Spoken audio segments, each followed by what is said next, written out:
Está con nosotros el ministro de Economía, Mario Guillén. Un placer tenerlo, ministro. Buenas noches. Buenas noches, gracias por la invitación. A ver, ministro, cuéntenos, por favor, esta mañana se anunciaba justamente ya un acuerdo de modificación a la ley de pensiones. Bueno, en realidad, desde el año pasado que hemos venido negociando con la Central Obrera Boliviana un incremento en las rentas. Y fruto de esas negociaciones, hace 2 meses, el 4 de julio exactamente, firmamos un acuerdo con la Central Obrera Boliviana. Este acuerdo que lo tenemos aquí, se firma con la planta ejecutiva, con el señor Misma, y resulta que después de esto varios sectores acuden al presidente, manifestando que ellos no estaban de acuerdo no estaban conformes con este acuerdo que se había firmado. Y es ahí donde el presidente nos llama, nos dice, bueno, aquí hay un problema, y nos pide que veamos y analicemos nuevamente este tema del incremento de las rentas. Ahí teníamos diferentes variables respecto a las que habíamos negociado con la COP. Tenemos mejores salarios porque ha habido un incremento salarial, tenemos un salario mínimo más alto, y como el Fondo Solidario se nutre del 3% que pagan los empleadores sobre el salario de la gente, más el 0,5% que pagamos todos nosotros al Fondo Solidario, tenemos un salto, digamos, en ingresos, una mejora en los ingresos que nos permite hacer una mejor distribución, un monto más alto de rentas. Entonces es que esta mañana, después de los estudios que hacemos, nos reunimos con los trabajadores mineros, con el sindicato de trabajadores mineros, de los maestros, del sector de la construcción, de los petroleros, de Luz y Fuerza, de los ferroviarios, y les hacemos la nueva propuesta, ¿no? Entonces ellos aceptan, y realmente la propuesta tiene una mejora sustancial a lo que se había firmado en julio con los ejecutivos de la Central Obrera Boliviana. ¿Cuáles son estas mejoras? A ver, vamos mostrando al país. ¿Por sectores se ha hecho? No, en realidad en la ley de pensiones solamente establece dos sectores diferenciados. Uno es el sector minero y otro es el resto de los trabajadores. ¿Por qué hay esta diferencia? Porque el sector minero aporta un extra al fondo minero, que le llamamos nosotros, ¿no? Ellos aportan 2% más, en realidad los empleadores del sector minero aportan 2% más que cualquiera de nosotros. Por eso es que ellos tienen una tabla diferenciada a la que tendríamos nosotros. Además que ellos obviamente tienen esperanzas de vidas menores a las que tiene un trabajador normal. De otra área. Claro, porque ellos tienen, digamos, unas condiciones laborales bastante duras, ¿no? Entonces, si me permites mostrar. Por favor. Esto es lo que hoy día está vigente, ¿ya? Entonces, hoy día está vigente, digamos, para 10 años nadie puede ganar menos de 560 en pensión. Es bien importante establecer que a partir de la ley de pensiones la gente puede jubilarse con 10 años. Antes tenías que tener más de 20 años para poder jubilarte. ¿Ya? Con 15 años, esto es lo mínimo que puedes recibir. 800 bolivianos, y a partir de 20, 25, 30 y 35 empezamos a tener límites superiores e inferiores. En el caso de 20 años era 2.820 para los mineros. Para los otros era 1.660 y lo mínimo era 950. Esto es el mínimo que podía ganar la gente. Ahorita con un ejemplo voy a darles una cosa más importante. Eso es lo que habría ahora. Con la COP habíamos negociado el siguiente incremento.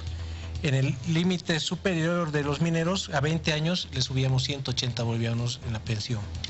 A 25 años 230, a 30 años 280 y a 35 también 280. El caso de los otros trabajadores, en caso de 20 años 120, 160 para 25 años, 190 para 30 años y 230 para 35 años.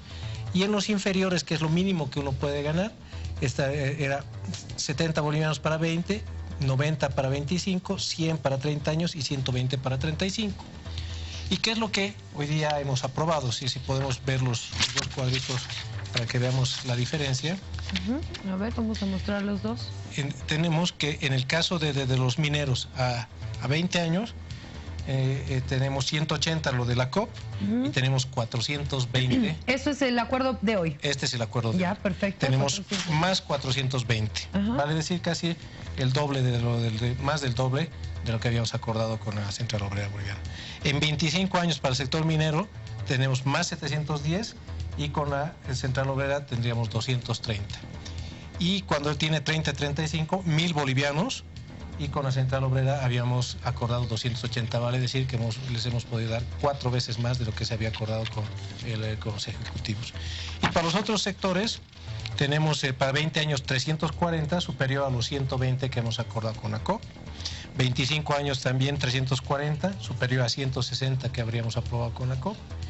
Y en el caso de 30 años tenemos 600 bolivianos, superior a los 190 que habíamos acordado con la COP, vale decir 3 veces más.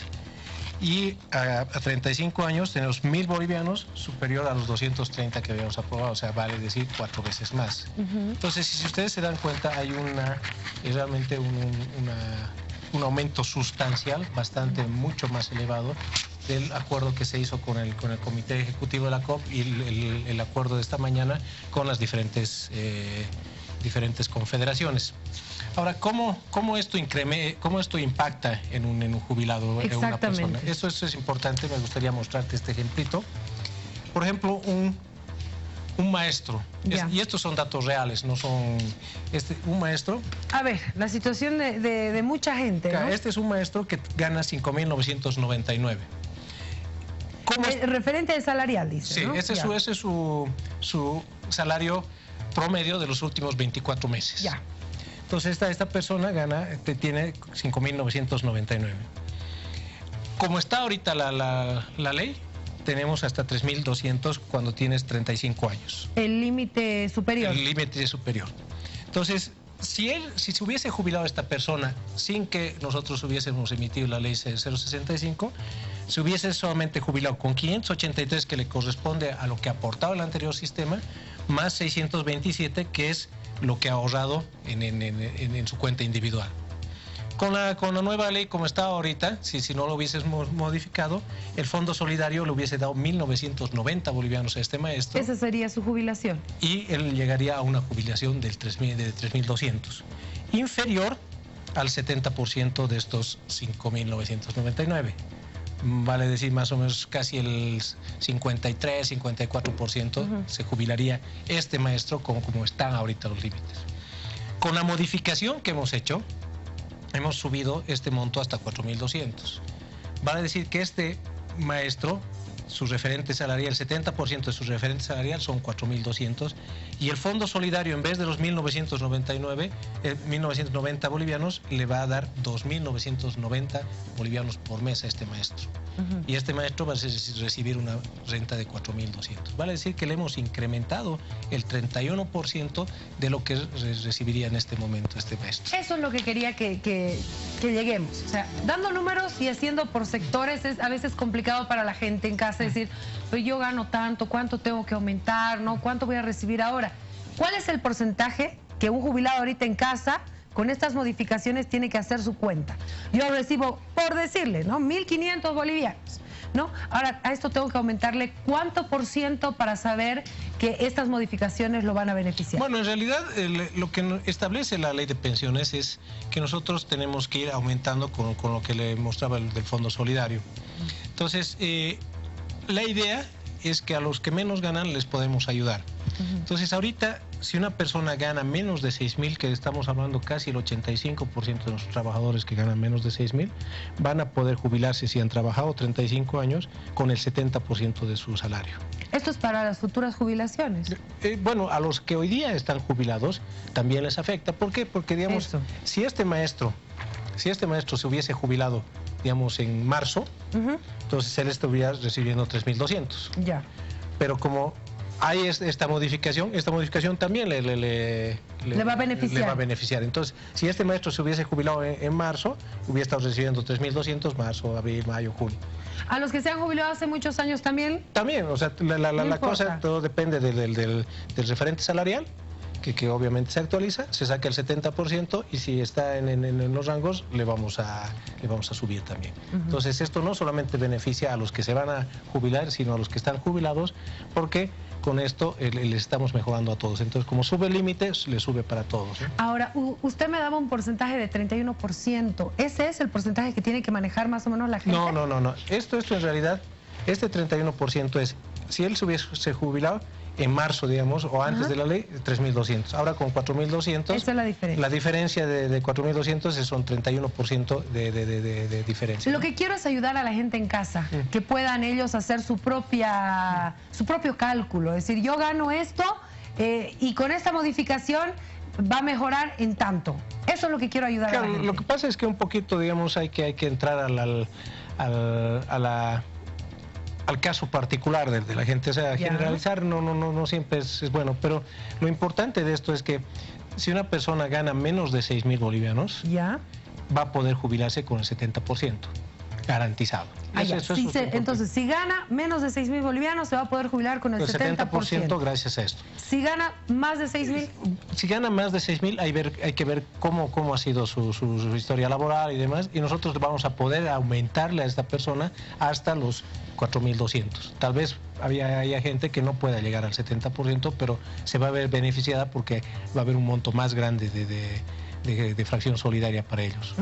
Antes, digamos, nosotros podíamos ayudarle a esa persona, digamos una persona que gane 7.000 y solamente haya tenido esta historia laboral. Nosotros le hubiésemos pagado 3.200, que eso era menos del 50%. Hoy día podemos llegar hasta 4.200.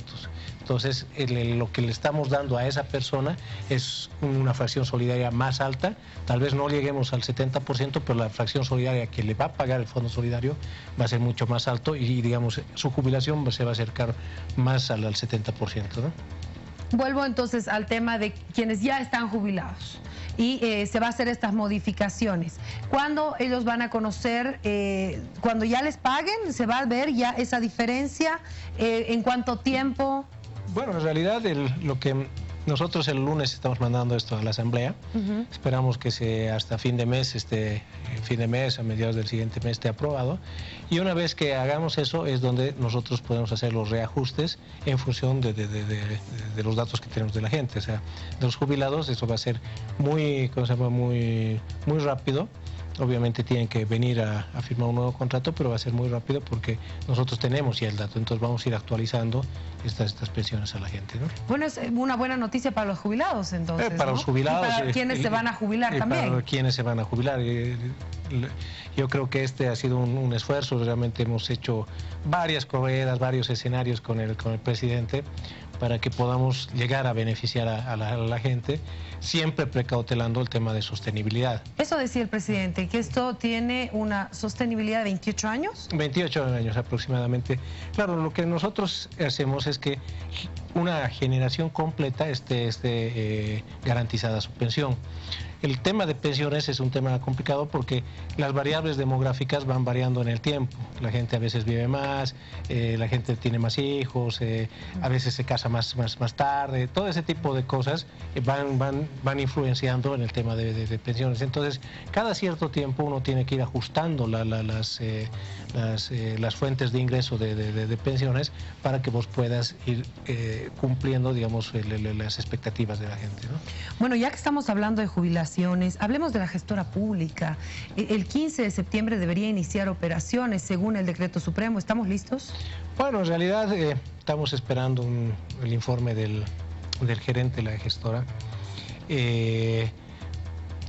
Cuando se hace el decreto para darles el plazo hasta septiembre, eso se basa en las estimaciones que hace la propia gestora con la empresa que nos vende el software, que es CISDE. Entonces, desde mi punto de vista, ellos han subestimado la cantidad de datos que tenían que migrar, porque en realidad lo complicado de esto es migrar la información de la gente al nuevo sistema que hemos comprado. Entonces, ¿en qué se va subestimando? Primero, que tenemos aproximadamente 2 millones de personas inscritas en las AFPs.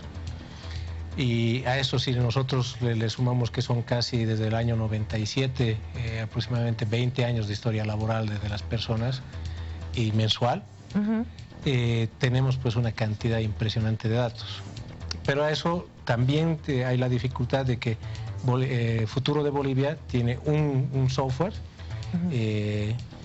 Previsión tiene un software diferente en otro lenguaje, y tenemos un tercer software que es el que hemos comprado, que es diferente a los otros dos. Entonces, ya el proceso de migración, de traducción, de compatibilización de datos ha empezado a generar varios errores. Entonces, digamos, Futuro mandaba una base de datos, Previsión mandaba una base de datos, y cuando se intentaba cargar esa base de datos al nuevo sistema empezaban a salir errores. Entonces, obviamente hay que ir identificando los errores, hay que identificar de dónde están en el origen, y hay que identificar los campos, porque a veces los campos pueden estar diferentes. Como es una migración masiva, el que tu campo esté diferente, en diferente orden, ya te altera, te genera errores. Entonces, se tienen que hacer 3 iteraciones para ya estar listos, y en la primera es donde hemos empezado a tener bastantes errores, y lo que estamos esperando es justamente un informe del gerente de la gestora para que nos diga qué es lo que está pasando y cuándo vamos a poder empezar. Pero el 15 de septiembre no. Yo creo que no. O sea, el tema ahí es complicado, porque realmente nos hemos dado cuenta que la información que ellos nos han proveído había estado subestimada. Ahora, este informe tiene que ser antes del 15, porque claro, se tiene que reformular la norma. Claro, en realidad tenemos que presentar ya un decreto, estamos esperando el informe, y seguramente ya las próximas semanas vamos a poder presentar al gabinete, ¿no? Ahora, ministro, usted ha sido parte de todo lo que ha sido la gestora pública, el conformarla, el proyecto y todo, cuando era viceministro. No, ahora, ¿no hubo técnicos para ver este tema? Porque yo no conozco cómo funciona, entonces hablaría yo de más. Pero sí, pues hay gente que sabe, ¿no? Que si son 3 software distintos, no va a tardar el tiempo que ellos establecían. ¿Dónde fue el error? ¿Quién se equivocó en hacer estos cálculos? Bueno, en realidad el tema, yo pienso a veces igual que usted, pero como le decía, yo creo que la empresa que se ha contratado ha subestimado la cantidad de datos que tenemos que pasar. Me imagino porque es una empresa que tiene varios procesos de estos, no es el primero que está haciendo en Bolivia, es una empresa que tiene experiencia, que tiene como 10 procesos de migración, si mal no recuerdo, que se ha hecho en el mundo. Entonces, seguramente, pues cuando ellos han hecho, teníamos una AFP, porque es esa migración que ellos hacían, una AFP contra lo que tenías, y era más fácil. Aquí tienes 2, y 2 con lenguajes diferentes. Yo, desde el punto de vista informático, es bien complicado que uno critique o diga esto hay que hacer o no hay que hacer. Al final, la empresa que tiene el software y que trae y la tiene que adaptar son ellos. Entonces, ahí yo creo que es el error donde nos generan información que no ha sido la correcta. O sea, nos han dado fechas que tal vez según ellos podían cumplir, pero que se han equivocado. Y un gran problema que tenemos aquí es que la especialización en el tema de pensiones es complicada, ya desde la concepción o desde el punto conceptual, y peor desde el punto de vista software. O sea, software, hacerlo, digamos, pretender hacer un software de este tipo aquí en Bolivia era pues, re complicado. Entonces hemos tenido que confiar un poco en lo que nos decía la empresa, que iba a tardar la migración. Ahora, obviamente la empresa en este momento dice no es que yo había subestimado, sino que las AFP me están mandando mal los datos. La tasa de la AFP, no, hay un problema ahí de comunicación entre las AFPs y la empresa, que no permite determinar con exactitud dónde está el problema, el error, ¿no? Bueno, por el desconocimiento le pregunto, ¿esto causa algún daño, nos perjudica en algo o solo nos retrasa? No solamente, desde mi punto de vista, yo ya quisiera estar con la gestora funcionando, como tú dices. Yo desde la concepción de la ley de pensiones he trabajado en esto, y la verdad que el punto culminante de este tema de pensiones es que le ha tocado estar en toda la cadena. Claro, que la gestora debería estar funcionando. Y bueno, o sea, ahorita están funcionando las dos AFPs y desde el punto de vista, digamos, de la gente, tal vez en el tema de servicio, en el tema de mejorar la cobertura, de que la AFP, que la nueva gestora tenga mayor agresividad de lo que tienen las AFPs, es donde estamos perdiendo. Pero digamos desde el punto de vista de la pensión, eso ahí no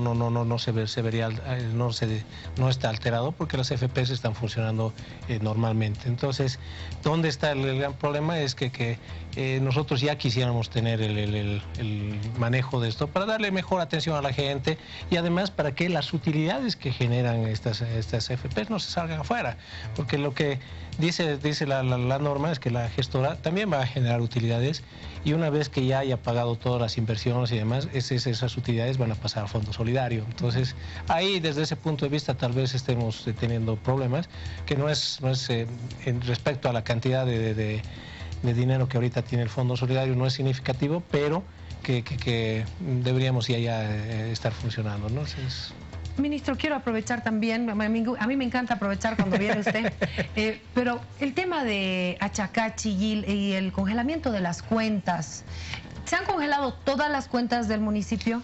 No. Lo que pasa es que hay cuentas que son para pagos de sueldos. A eso quería llegar. Esas no las podemos congelar, ¿no? Pero, ¿y qué se está pagando? Porque no están trabajando.